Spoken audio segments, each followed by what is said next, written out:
अस्सलाम वालेकुम दोस्तों, उर्दू के हर इम्तिहान में क़वाइद व ग्रामर से मुताल्लिक़ और रिलेटेड आने वाले सवालात के नमूने और निशानदेही के साथ चंद वीडियो के सीरीज़ में से इस चौथे वीडियो में आपका पुरज़ोर इस्तक़बाल और स्वागत है। दोस्तों, आज के इस वीडियो में हम जानेंगे कि उर्दू के मुरक्कब हरूफ कितने हैं, फिर उर्दू के मुरक्कब हरूफ में से कितने हरूफ हैं जो हिंदी के अक्षर की अदायगी के लिए बनाए गए हैं और कितने हरूफ ऐसे हैं जिनके लिए हिंदी में खुद आवाज़ है ही नहीं, यानी बाज़ाब्ता उसके लिए हिंदी में कोई अक्षर नहीं। तो दोस्तों, कुल हरूफ 51 या 52 आम तौर से कहा जाता है, लेकिन अभी जदीद तहकीक के मुताबिक 54 हरूफ भी शुमार किए जाते हैं। उनमें से मुरक्कब जो है वो 15 है। ये 15 हरूफ हैं जिनके बारे में कुछ लोग यूँ बोल देते हैं कि ये 15 हरूफ हिंदी के अक्षर की अदायगी के लिए बनाए गए हैं। ये सही नहीं, बल्कि इन 15 हरूफ में से 11 हरूफ तो हिंदी के अक्षर की अदायगी के लिए बनाए गए और 4 हरूफ ऐसे हैं जो खुद मुस्तकिल उर्दू में बनाए गए हैं, क्योंकि उसके लिए खुद हिंदी में कोई अक्षर यानी सादा आवाज़ ही नहीं है।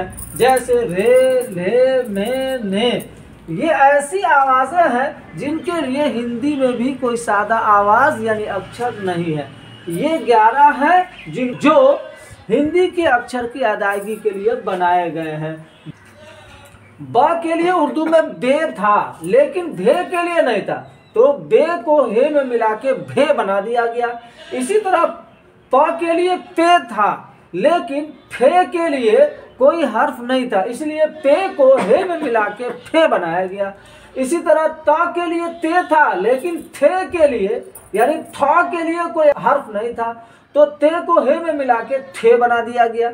इसी तरह टा के लिए टे था, लेकिन ठा के लिए कोई अक्षर नहीं था, तो टे को हे में मिला के ठे बना दिया गया। इसी तरह जा के लिए जीम था।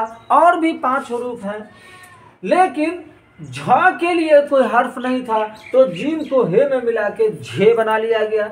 इसी तरीके से चा के लिए तो चे था, लेकिन छा के लिए कोई हर्फ नहीं था, लिहाजा चे को हे में मिला के छे बना दिया गया। इसी तरह द के लिए दाल था, लेकिन ध के लिए कोई अक्षर नहीं था, लिहाजा दाल को हे में मिला के धे बना दिया गया।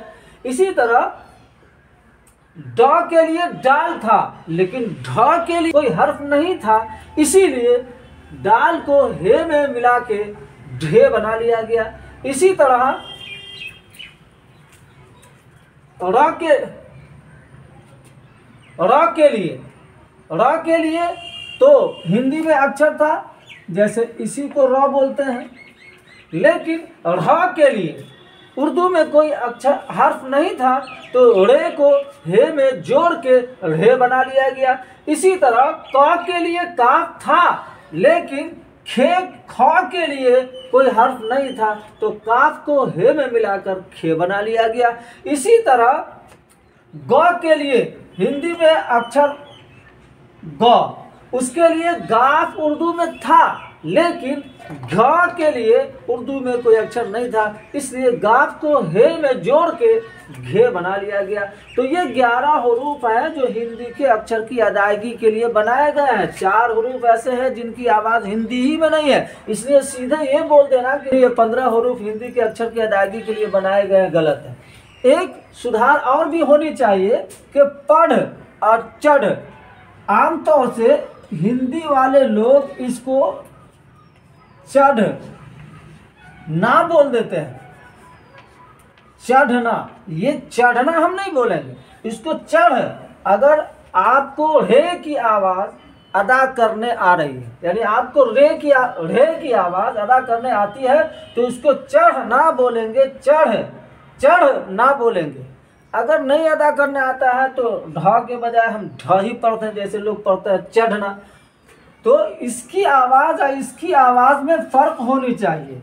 यह है चढ़ और यह है ढक्कन। ढ और ढ दोनों की आवाज में फर्क है।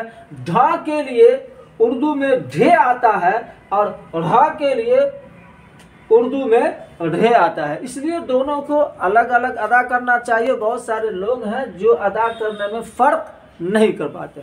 उम्मीद है कि मुरक्कब हरूफ के बनाए जाने की वजूहात आपको समझ में आ गए होंगे और कौन कौन से हरूफ हिंदी के अक्षर की अदायगी के लिए बनाए गए हैं वो भी आपको समझ में आ गया होगा। अगर समझ में आया होगा, वीडियो पसंद आया होगा तो ज़रूर लाइक और कमेंट और शेयर कीजिए। हमारे नदवी चैनल को ज़रूर सब्सक्राइब कीजिए। फ़कत वस्सलाम, अल्लाह हाफ़िज़।